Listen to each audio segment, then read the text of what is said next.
aí, pessoal? Tudo bem? Então o Jorge Jesus acabou realmente saindo do Flamengo, né? É uma notícia que já vinha assim ensaiando há algumas semanas, né? Uma novela que veio crescendo. Eu admito que quando começou a surgir essa especulação, eu não achei que isso iria acabar se concretizando. Eu tinha certeza que o Benfica estava vindo com uma proposta forte, porque o Luiz Felipe Vieira está num cenário de crise política em Lisboa e está com uma eleição aí para tentar ganhar, uma reeleição para tentar ganhar, então ele iria tentar fazer alguma medida muito forte para tentar conquistar votos ali na reta final. Mas eu não achava que o Jorge Jesus iria aceitar, mas porque achava que o cenário aqui no Brasil estava muito bom para o Jorge Jesus. Ele tinha acabado de renovar com o Flamengo, né? Mas aí ele acabou aceitando a ida para o Benfica. E o motivo pelo qual ele fez, assim, eu não tenho como adivinhar. Eu inclusive não acho que é um motivo só, tá? Falar, não, é porque a pandemia no Brasil. Não, é porque os familiares e amigos pediram. Não, é porque vai jogar Champions League. Na verdade, acho que tem várias coisas ali que se unem, tá? Então, porque o Mundial de Clubes não vai acontecer mais esse ano, sei lá. Na verdade, acho que é uma união de várias coisas ali que fez com que ele tomasse isso. E também, assim, nem tem informação ali para ficar especulando. Eu queria falar um pouco mais sobre o tamanho que o Jorge Jesus fica na história do Flamengo. Porque muita gente já começou a falar que o Jorge Jesus é uma figura das mais importantes da história do Flamengo. E eu imagino que até que os seguidores portugueses aqui do canal até queiram saber um pouco disso ali, né? Porque bateu um orgulho grande ali dos portugueses vendo o trabalho vendo à distância, né, o trabalho do Jorge Jesus aqui no Brasil. E de fato eu acho que o Jorge Jesus deve ser considerado um nome importante na história do Flamengo. Daí assim, se ele é, assim, claro, o nome mais importante é o Zico, óbvio que é o Zico, assim, assim, ser um nome importante não significa que ele tá entre os 3, os 5 ou os 10. O Flamengo é um clube gigantesco, com uma história gigantesca, então assim, seria até um pouco menosprezar a história do Flamengo, falar que só o time atual e tudo que tem acontecido nesse momento recente já é um dos 3 maiores momentos, os 3 maiores times, os 3 maiores ídolos da história do Flamengo. O Flamengo tem história muito grande. Claro que a conquista da Libertadores é a segunda maior da história do clube, né? Perde só do Mundial de Clubes e empata com a Libertadores de 81. Mas ali, em relação a ídolos, assim, né? O Flamengo aí tem muitos outros também. Mas assim, o Jorge Jesus está assim nessa história assim, e merece ser visto como uma figura importante da história do Flamengo. Tá? Eu até falei no bate-bola da ESPN entre técnicos, se ele é o maior técnico da história do Flamengo, que era um pouco essa discussão. Eu acho que existe uma lista de 5 ali, e o Jorge Jesus está nessa lista. E daí você pode até colocar ele em primeiro da lista. Acho que não vou criar tanto caso com isso não. Tá? A lista acho que tem o Fleitas Solis, né, o técnico paraguaio, que chegou a ser técnico do Real Madrid também. Foi técnico do Flamengo por muito tempo. Nos anos 50, o Flávio Costa, que foi técnico da seleção brasileira no Maracanaço, né, quando o Brasil perde do Uruguai em 50, mas ele foi um técnico histórico do Vasco e do Flamengo, ganhou 5 cariocas pelo Flamengo e ganhou 4 pelo Vasco. Ele era o técnico do Expresso da Vitória, o maior time da história do Vasco, no final dos anos 40. Ele tem também o Cláudio Coutinho, né, que é o técnico que constrói o time do final dos anos 70 e começo dos anos 80, que acaba virando o time campeão do mundo. Ele deixa a base. Ele não era o técnico na conquista do Mundial, era o Carpegiani, mas foi o time que ele montou. E o Carpegiani era jogador desse time, né? Depois o Carpegiani se aposenta para virar técnico. E o Carlinhos, que é um técnico que muitas vezes assumiu como tampão, mas foi 2 vezes campeão brasileiro dessa forma. Uma delas é aquela de 87, que podem querer polemizar, mas assim, ele ganhou esse título, né, em 92 também. E é um técnico também histórico do Flamengo, né? Então, para mim são esses 5 ali. Quem é maior entre esses 5? Daí acho que é bem discutível. Acho que o Jorge Jesus, por exemplo, é cabível você colocar. Tá? Talvez eu não colocasse, talvez eu colocasse ele em segundo ou em terceiro, mas acho cabível colocar ele em primeiro. Acho que não há problema em relação a isso. Ele fez história no Flamengo, é um técnico para a história do Flamengo. E eu acho que uma coisa que é importante também, a história dele no Flamengo não acaba com a saída dele. E eu não estou nem querendo dizer que ele vai voltar ou não. Mas assim, boa parte do que a gente vai ver numa perspectiva histórica, lá no futuro, sobre o trabalho do Jorge Jesus, não é só entre o momento em que ele estreia e o momento em que ele vai embora. tá? Entre aquele estreia contra o Atlético Paranaense na Arena da Baixada pela Copa do Brasil e o último jogo dele comandando o time contra o Fluminense na final do Campeonato Carioca. O que vier depois também pode entrar na conta do Jorge Jesus. Por exemplo, quando a gente fala do Coutinho, do Cláudio Coutinho como um dos grandes técnicos da história do Flamengo, a gente não se restringe apenas ao período em que o Coutinho foi técnico. A gente fala também de algo que aconteceu depois do Coutinho sair. Mas por quê? Com uma continuidade do trabalho dele. Ele ganha 3 campeonatos cariocas, ganha o Campeonato Brasileiro, mas ele sai em 81. Então ele vai para o Los Angeles Aztecs da NASL, aquela liga que tinha o New York Cosmos com o Pelé. Ele vai treinar nos Estados Unidos. Então ele não estava no time que é campeão mundial em 81. Agora, quando a gente fala do trabalho do Coutinho no Flamengo, a gente meio que põe o Mundial de 81, a gente põe metade do título na conta dele. Como assim? Parte do trabalho dele continuou e resultou no Campeonato Mundial. Então ele deixou a base de um time que veio a ser campeão mundial. Então parte do que a gente vai ver do Jesus e que a gente tem que acreditar no Jesus não é só o que ele fez ali, é também uma eventual continuidade do trabalho. A gente não sabe como será essa continuidade. Eu até vou falar rapidinho de técnico aqui, mas depois eu vou falar com calma de novo técnico. Vou falar nesse vídeo quem eu acho que deveria ser, mas depois eu falo com calma num vídeo à parte, mas só vou deixar registrado aqui.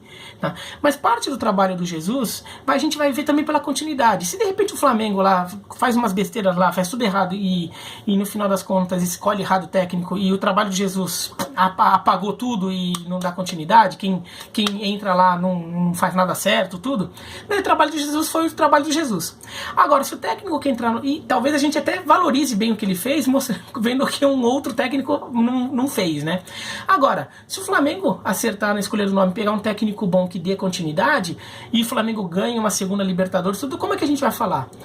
O Jorge Jesus montou a base do time que foi campeão, ganhou a terceira Libertadores do clube, que ganhou o Brasileiro, que ganhou o Mundial, sei lá. A gente vai dar um pouco do crédito ao Jorge Jesus por ter montado aquela base, por ter deixado o trabalho encaminhado para que ele continuasse e resultasse em eventuais glórias no futuro.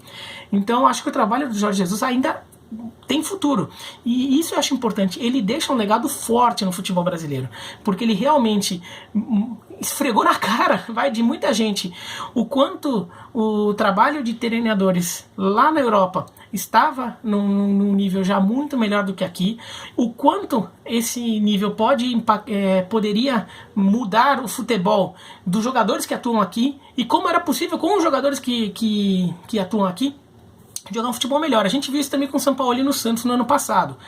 Então, o Jorge Jesus tem um impacto no futebol brasileiro também. Até porque com a chegada dele e do Sampaoli, com o que aconteceu no ano passado, os clubes claramente viraram a chavinha. Claramente aquela coisa a porrada que o Brasil tomou no 7-1 ali, que todo mundo começou a falar que o Brasil jogava futebol antiquado, acho que a ficha caiu nos dirigentes e até em alguns jornalistas e torcedores com o Jorge Jesus e o Sampaoli no ano passado.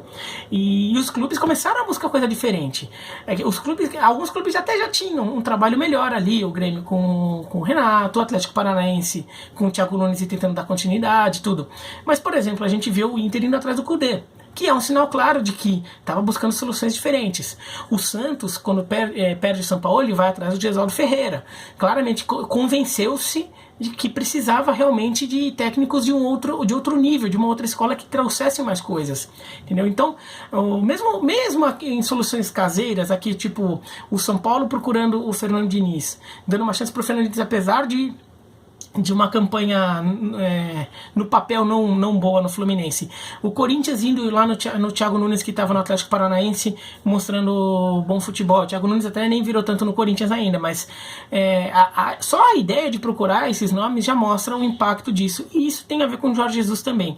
Então ele é um técnico que está deixando um legado no futebol brasileiro. Se o futebol brasileiro vai dar continuidade a isso, a gente não sabe. É bem capaz de repente acontecem umas coisas lá e de repente resolve só contratar técnico veterano e antiquado e sei lá o que, retranqueiro no futuro, até aquelas coisas, né?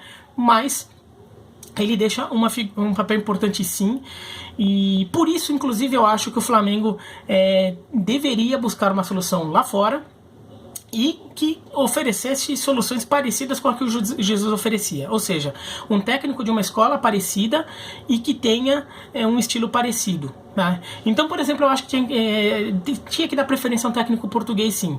Tá? Não que fosse obrigatório, mas uma preferência, porque vai ser uma escola de preparação, de ver o jogo parecida com a que o Jesus oferecia.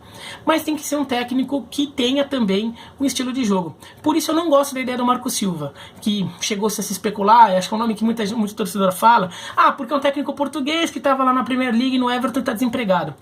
Mas o Marco Silva tem o estilo de jogo que ele implementa nos times, ele é bem diferente do Jorge Jesus. Ele é um técnico mais defensivo, tudo. Acho que não faz sentido. Pensar muito no Marco Silva, pra mim, é muito assim, é só porque ele é português, né? Então assim, você só tá vendo o passaporte dele. Não, vamos olhar o técnico. Eu acho que tem que ser um português, mas não qualquer um. Tem que escolher bem. Eu acho que dos nomes ali que estão no mercado, o mais indicado, pelo menos para procurar, tem que ver valores, tudo, seria o Leonardo Jardim, ex-técnico do Sporting, ex-técnico do Mônaco. Levou o Mônaco ao título, ao título francês, em cima do Paris Saint-Germain, cheio da grana já. O único título que o Paris Saint-Germain, cheio da grana, perdeu foi pro Mônaco, né, o Mônaco do Mbappé, e que levou o Mônaco à semifinal da Champions League. Né? Eu buscaria o Leonardo Jardim, seria a minha primeira escolha. Ele faz um time com um estilo de jogo mais parecido com Jesus, mas isso eu comento com mais calma num outro vídeo, tá? Mas nesse aqui eu queria mais falar do trabalho, do legado que o Jesus deixa. Ele deixa um legado no futebol brasileiro e no Flamengo. Eu acho que o Flamengo, por exemplo, por um bom tempo, se o substituto do Jesus for bem escolhido, o Flamengo tiver sucesso, independentemente do quanto o Flamengo ganhe, eu acho que o Flamengo vai ficar por um tempo percebendo que, assim, contratar técnico é coisa séria, tem que ser técnico que tenha método, técnico que saiba o que está fazendo e, eventualmente, tendo que buscar soluções lá fora. E isso está se tornando comum em outros clubes também. E é bom porque é bom para os técnicos brasileiros também. Alguns vão perder emprego, mas outros vão ter mais motivo para evoluir. E eles acabarão evoluindo, porque é natural. Você vai querer sempre estar se atualizando para tentar um emprego, né? Então acho que é isso o legado que o Jesus deixa. Acho que a torcida do Flamengo tem que estar, sim, pode estar pistola, acho que entendo, faz parte ali do amargor do torcedor que se sente um pouco rejeitado na hora, mas assim, quando for pensar, eu acho que a imagem que tem ficado de Jesus é uma imagem positiva de um sujeito que veio aqui e fez um trabalho completamente diferente de tudo que a gente fazia aqui no Brasil, foi muito e mostrou muito bem o resultado de tudo isso, levando o Flamengo a conquistas que o Flamengo só tinha conseguido uma vez em sua história, né? E jogando um futebol que o futebol brasileiro, que o Brasil não via mais com tanta constância assim, via só em alguns casos, tudo, mas com o Flamengo conseguiu jogar bonito, ser vitorioso ali de uma forma muito contundente, e ali no clube de maior torcida do Brasil também as coisas acabam repercutindo mais, tá? Mas é isso então, se gostou da joinha, não gostou, se inscreve no canal, clica no sininho para receber notificação, escreve aqui embaixo o que vocês acham, né, sobre isso tudo, e tchau.